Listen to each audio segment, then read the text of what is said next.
Assalamualaikum warahmatullahi wabarakatuh. Kembali lagi di proyek penguatan profil pelajar Pancasila atau P5 di SMP Muhammadiyah 1 Gresik. Di pertemuan sebelumnya kalian sudah membuat lintasan labirin dengan menggunakan aplikasi Scratch. Nah, di bagian ini nanti kita akan melanjutkan pada tahap development pemrograman blok kode labirin untuk level yang pertama. Untuk langkah yang pertama, kita kunjungi situs scratch.mit.edu dengan menggunakan browser, apakah itu Google Chrome atau Firefox. Kebetulan di sini saya menggunakan Google Chrome. Kemudian kita lanjutkan dengan login. Kita masuk dengan menggunakan akun yang telah kita buat pada pertemuan sebelumnya. Kemudian kita masukkan passwordnya.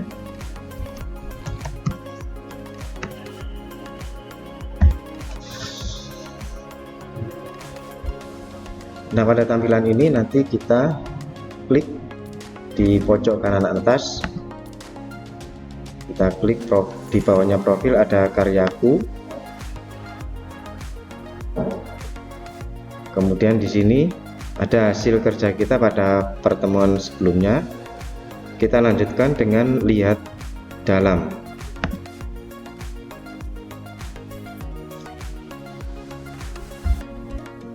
Langkah yang kedua, kita tentukan model sprite dengan cara klik menu pilih sprite. Kemudian kita cari sprite yang kita inginkan. Di sini banyak sekali pilihannya. Cari yang sesuai dengan keinginan kita. Di sini saya menggunakan Pico Walking. Kemudian ubah ukuran sprite karena di sini di kanvas terlihat sangat besar ya. Kita ubah ukuran sprite-nya dari 100 dapat 50. Kalau masih terlalu besar bisa kita kecilkan lagi menjadi 25. Kalau terlalu kecil kita ubah lagi.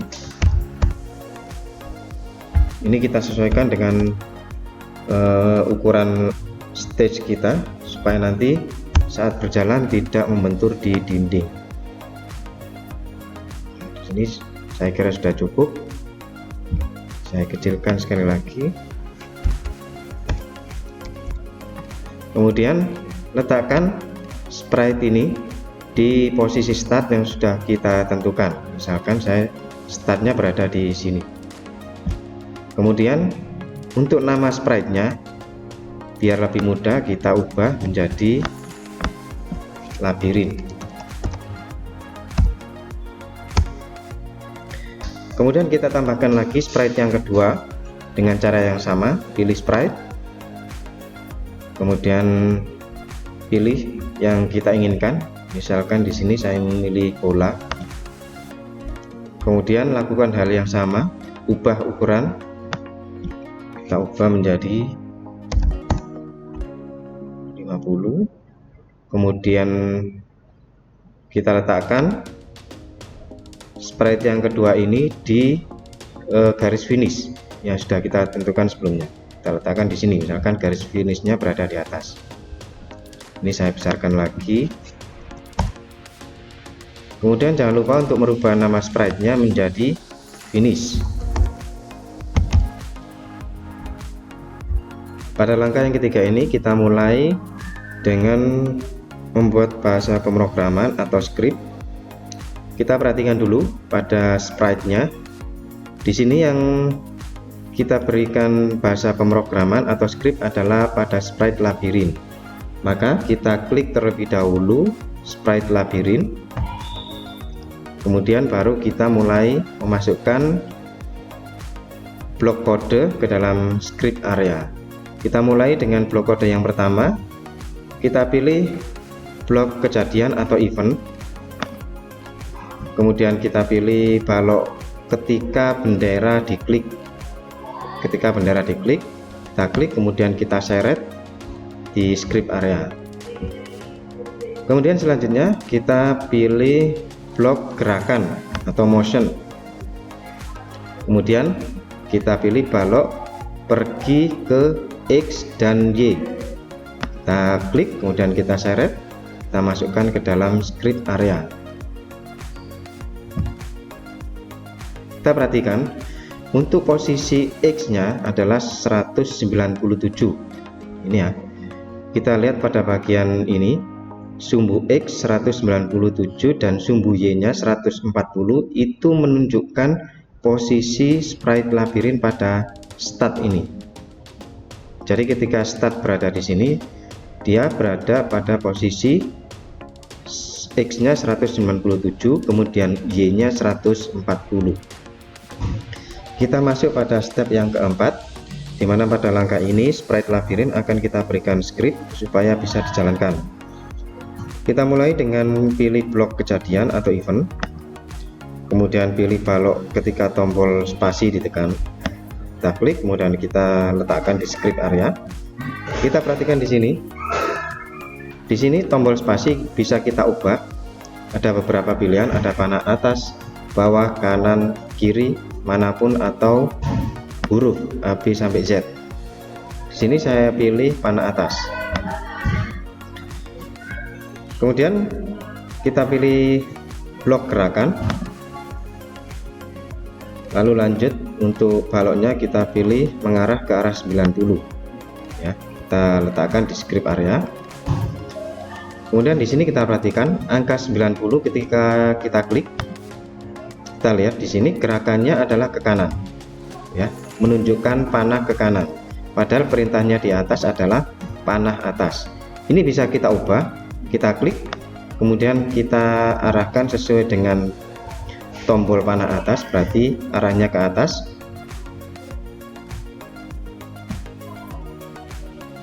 Nah di sini berarti untuk panah atas atau gerakan ke atas itu pada titik 0. Kemudian masih pada blok gerakan, kita pilih gerak 10 langkah. Kita masukkan ke dalam script area. Di sini angka 10 itu menunjukkan kecepatan labirin. Kecepatan labirin, jadi ketika dia jalan kecepatannya 10. Semakin tinggi angkanya, maka dia semakin cepat. Nah, di sini saya buat tidak terlalu cepat dan tidak terlalu lambat. Saya gunakan angka 5. Kemudian kita tekan enter. Lanjut pada langkah yang kelima, kita pilih blok kejadian atau event, kemudian kita pilih balok ketika tombol spasi ditekan. Kita arahkan ke script area. Kemudian untuk tombol spasi kita ubah lagi, karena di atasnya adalah panah atas, maka di sini kita buat panah bawah. Jadi ketika ditekan panah bawah, dia akan mengarah ke bawah. Kemudian lanjutnya adalah pilih blok gerakan, kemudian kita pilih balok mengarah ke arah 90. Nah kemudian angka 90 nya kita klik. Kita lihat karena perintahnya adalah panah bawah, maka gerakannya ini kita ubah supaya bisa berjalan ke bawah. Kita ubah. Nah di sini menunjukkan angka 180. Kemudian masih pada blok gerakan, kita pilih gerak 10 langkah. Kita masukkan ke dalam script area. Ini nanti menunjukkan kecepatan. Kemudian saya ganti menjadi 5. Nah di sini sudah ada dua perintah untuk tombol panah atas dan panah bawah. Ulangi langkah yang kelima ini sebanyak 2 kali untuk mendapatkan perintah agar labirin bisa bergerak ke kanan dan ke kiri dengan menggunakan balok-balok yang sudah ada.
sampai di sini kita bisa mencoba untuk menjalankan labirin yang telah kita buatkan script atau bahasa pemrograman dengan menggunakan perintah panah, entah itu atas, bawah, atau kanan kiri. Dengan cara di sini ada gambar bendera yang berada di atas kanvas atau lintasan labirin. Kita klik, kemudian kita jalankan. Nah, di sini kita lihat labirin sudah berjalan sesuai dengan perintah. Tapi kita perhatikan, kalau labirin ini membentur dinding atau garis yang berwarna biru, dia masih bisa menembus. Nah, pada langkah yang keenam ini kita akan membuat script supaya labirin tidak bisa menembus garis lintasan, tetapi akan memantul ketika labirin membentur dinding yang berwarna biru. Nah, langkahnya di sini kita stop dulu. Untuk langkah-langkahnya, pilih balok kejadian, kemudian pilih balok ketika bendera diklik, ya, kita letakkan di script area. Selanjutnya pilih blok kontrol, nah ini di bawahnya, pilih balok selamanya, ini selamanya kita letakkan di script area. Kemudian kita pilih lagi balok jika, kita pilih yang atas ini ya, karena ada dua, kita pilih yang jika ini, kita letakkan di dalamnya balok selamanya. Kemudian kita masuk ke blok sensor. Nah, di sini kita pilih balok menyentuh warna, ya, kita pilih. Kemudian kita letakkan di balok jika. Nah, ini kita tempatkan di sini. Kemudian kita lepas. Untuk pengaturannya, warna ini kita klik. Kemudian kita pilih gambar pensil yang berada di paling bawah. Kita klik. Kemudian kita arahkan ke lintasan pada kanvas. Kita cari dindingnya. Dindingnya di sini kebetulan berwarna biru, maka kita arahkan ke dinding. Artinya nanti jika labirin membentur warna biru, dia akan memantul atau tidak bisa menembus. Kita klik. Nah, sudah. Kemudian blok selanjutnya adalah blok gerakan atau motion. Kemudian kita pilih balok gerak 10 langkah. Kita masukkan ke balok jika. Kemudian untuk langkahnya kita buat -5. Artinya kalau -5 ini ketika labirin membentur dinding, dia akan memantul. Nah, sekarang kita bisa coba, kita jalankan dengan klik bendera, kemudian kita gerakan, kita coba untuk membentur dinding. Nah, kita perhatikan di sini labirin sudah tidak bisa menembus dinding.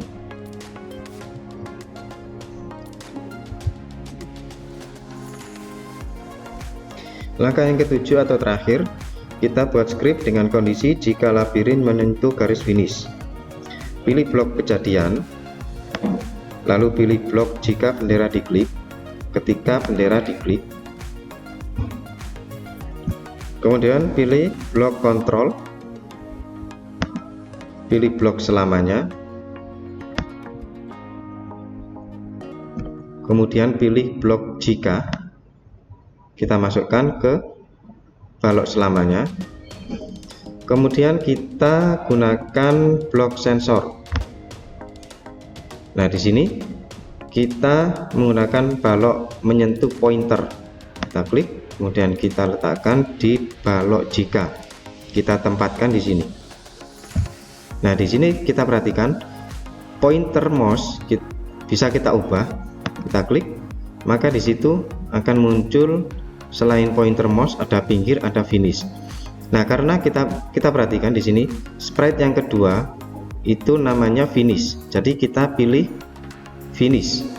Jadi ketika menyentuh finish, maka kita lanjutkan ke blok tampilan. Kemudian katakan halo. Ini kita masukkan ke balok jika. Nah, kita masukkan ke sini. Untuk kalimat halonya, teks halonya bisa kita ganti, misalkan you win. Kita enter. Kemudian kita coba, kita jalankan apakah perintah yang kita berikan sudah sesuai dengan yang di stage. Kita perhatikan. Nah, di sini sampai di sini sudah bisa ya, berarti untuk balok-balok ini atau script ini sudah berhasil kita masukkan ke dalam sprite labirin. Sampai di sini pemrograman blok kode untuk level 1 sudah selesai. Terima kasih atas perhatiannya. Mudah-mudahan tutorial ini bermanfaat dan sampai jumpa pada pertemuan berikutnya. Assalamualaikum warahmatullahi wabarakatuh.